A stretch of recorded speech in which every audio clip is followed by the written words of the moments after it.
Murli when Baba, was talking so humorously about Brahma Baba, and well, he came in that one because he had the money to get the job done. And the feeling I kind of had from the Murli yesterday, I suppose it was a question that arose in my mind was, what's the sign of a knowledgeable soul? Because Baba was talking a lot about that yesterday. And it struck me by the end of the Murli that a knowledgeable soul knows what their part is and plays it. And Daddy would often say, I say 3 Om Shantis because the first Om Shanti is, who am I?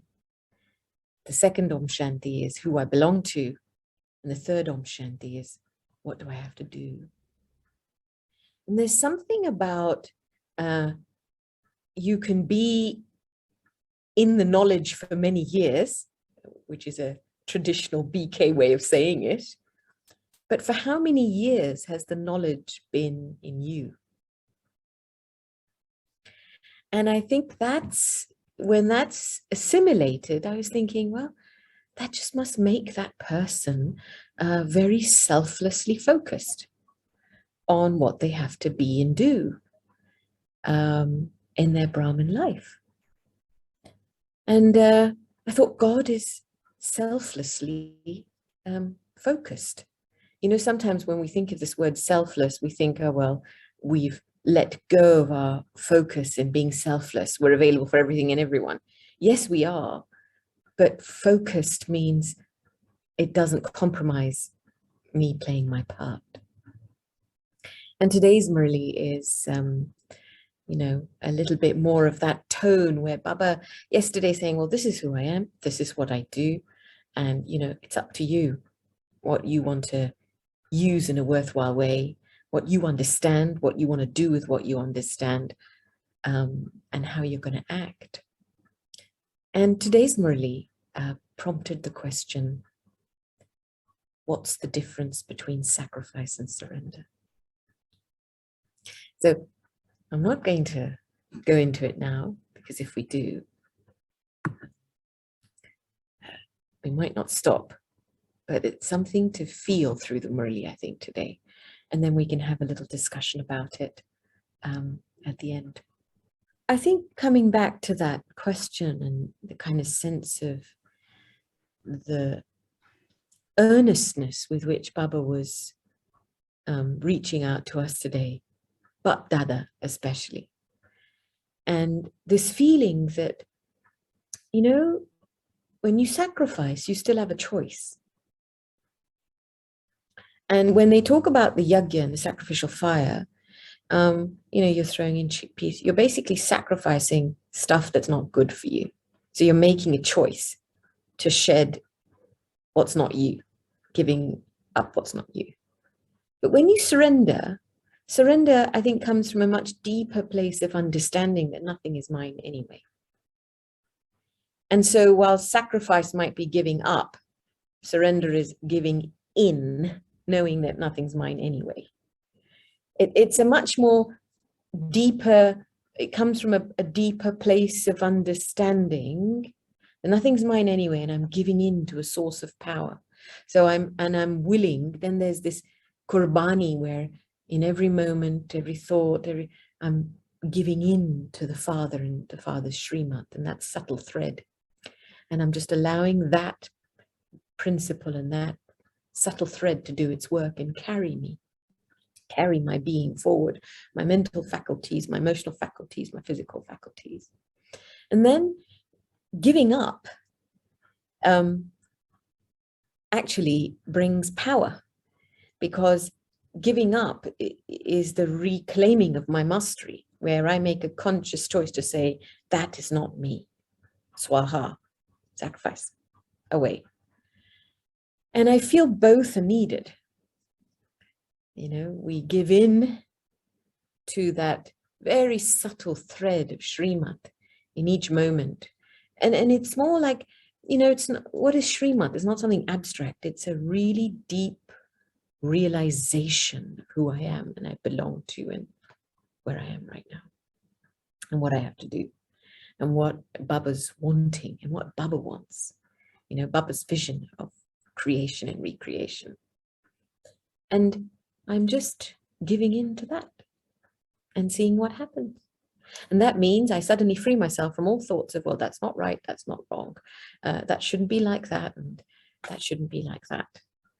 And, you know, I have to be honest, you know, sometimes I'm not so much in the sense of what's right and wrong, justice, but when I see someone do something that's perhaps, you know, going to damage, or perhaps it's not beneficial, my feeling often is, can't you see what you're doing to yourself in this moment now?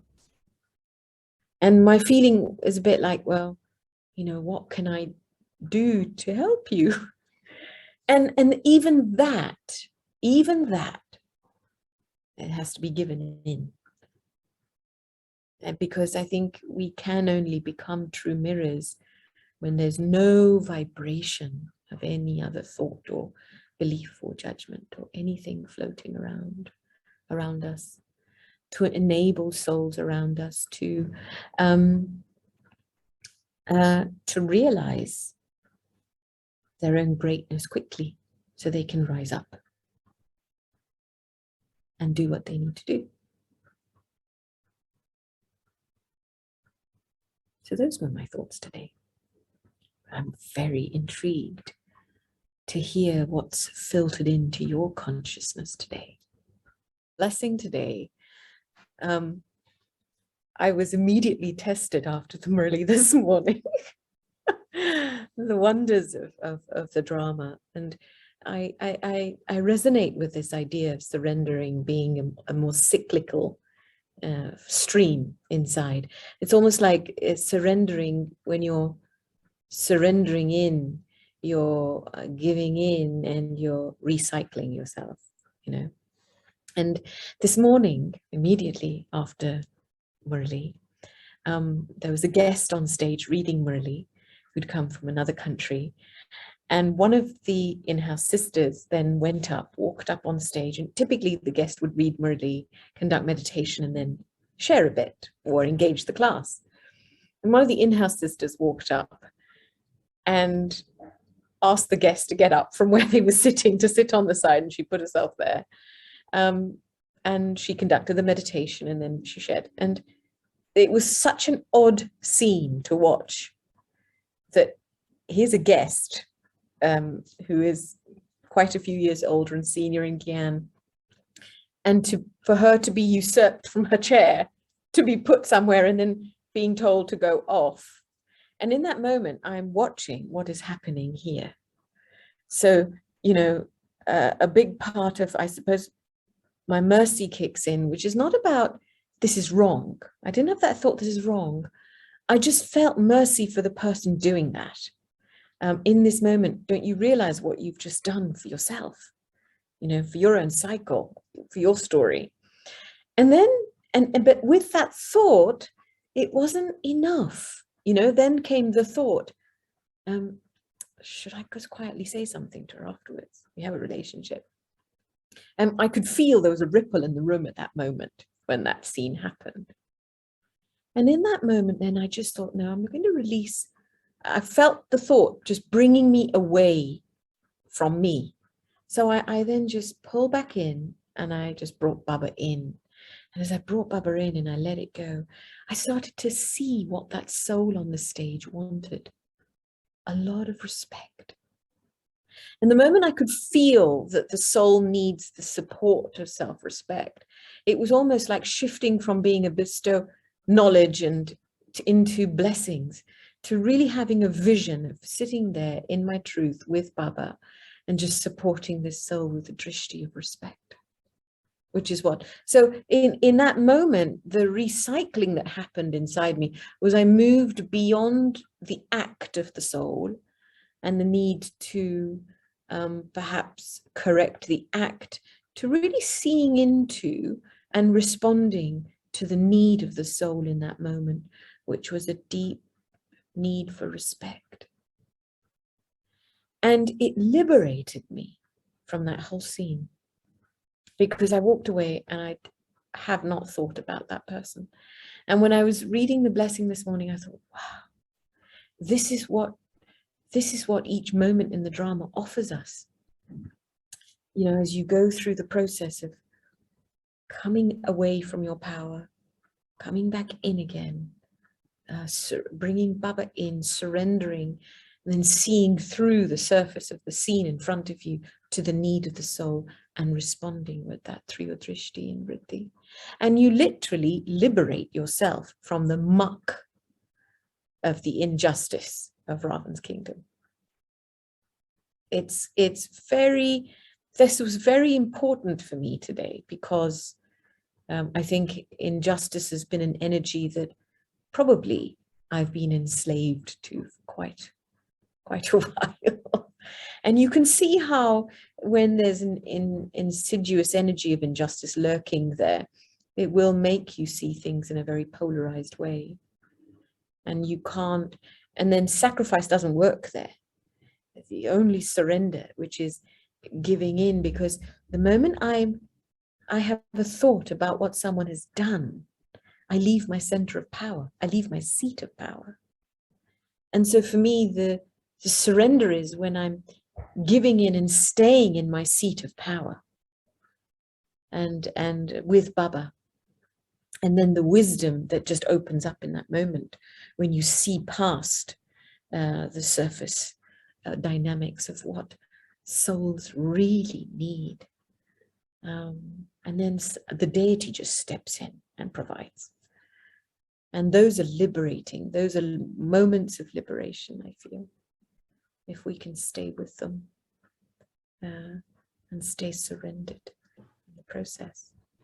Very powerful vibration, I feel, the energy of that good wish and the recognition of what a soul really needs, because it creates such an energy where the soul's conscience will work with them afterwards. I've had that experience many times, where I've been in the tension of perhaps needing to be right and making sure that, you know, people know what is the right thing, and then releasing that. And when I've released that and let Baba's love continue to flow and flow through me, in me, out of me, and stayed in my seat of power, you know, it's just been incredible.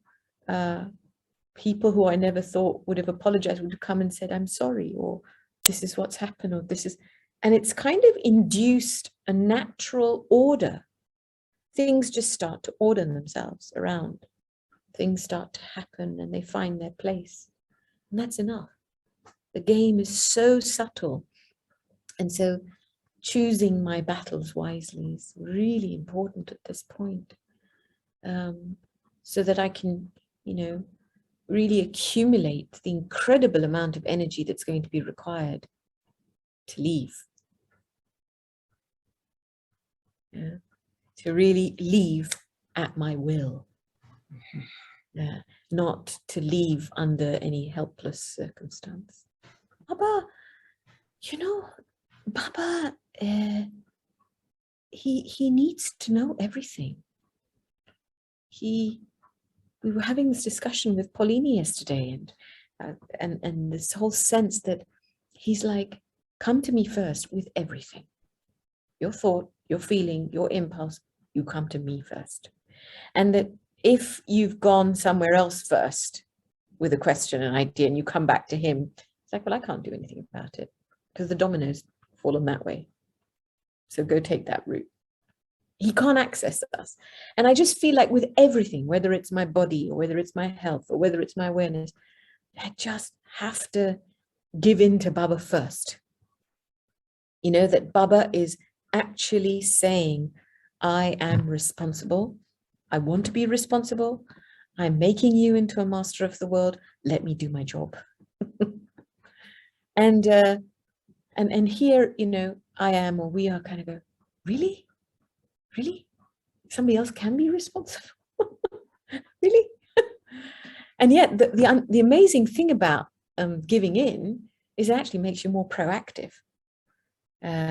You can end up being so liberated in action because you're not carrying any weight of any subtle form of I. And you know what's interesting, in this country, we're celebrating the 50 years of service here. And we've called the theme One Golden Heart, beating in many ways.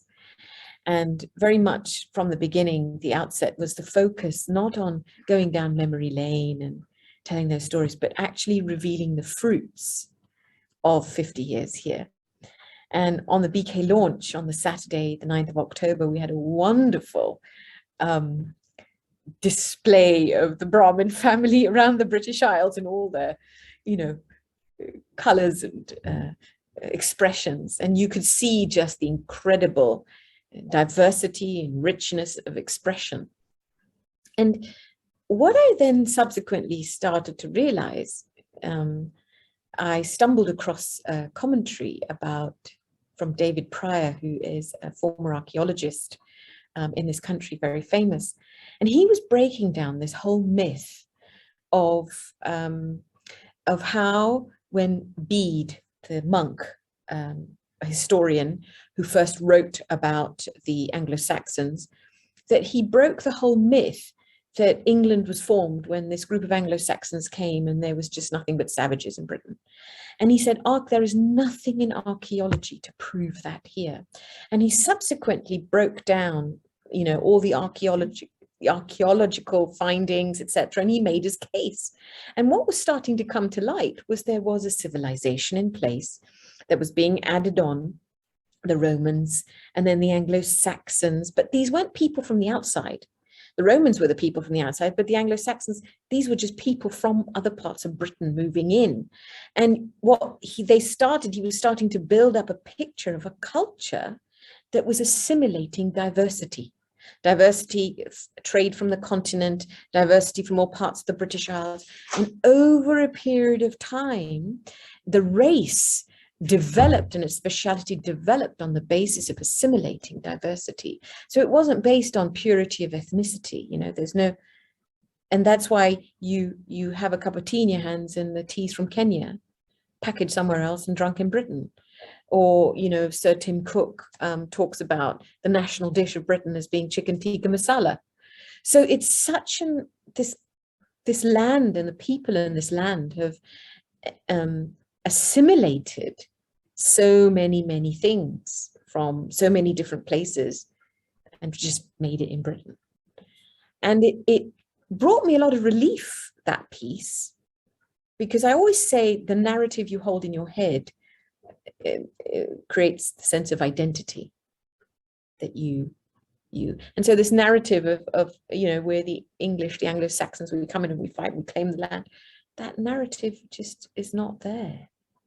This is a very peaceful set of people, intelligent set of people that were very clever at adapting to things. And I guess one of the things that suffers along the way is your self-respect. Well, who are you then? If you've assimilated so much from so many different places and influences, who are you? And that's an eternal question I feel here, that's very loud, or I hear it very loudly. And maybe through these 50 years, as we, you know, express the journey, the spiritual journey through the British Isles, maybe some of that will be revealed, you know, in a very natural way. And the Brahma Kumaris being here isn't necessarily about revealing the Gyan or revealing Baba first, but about revealing themselves, the souls of this land that have taken and recognized the seed and come back to deeply understanding who they are. Suddenly revealing themselves will make people feel at home again, make people feel, yes, that's us. Yes, this is where we belong. And maybe that's the step that's needed before you can go one step further to the source. And Baba would always say, son shows father. You know, the son reveals the father. So these are very, for me anyway, very delicate times, and times of incredible power also. And just the feeling inside me to remain cautious and conscientious, you know, and really take up the more, I suppose, the more waves of the ocean of the drama coming at you, pushing you to give in and surrender and continue to recycle yourself so that you've claimed your full right as a deity.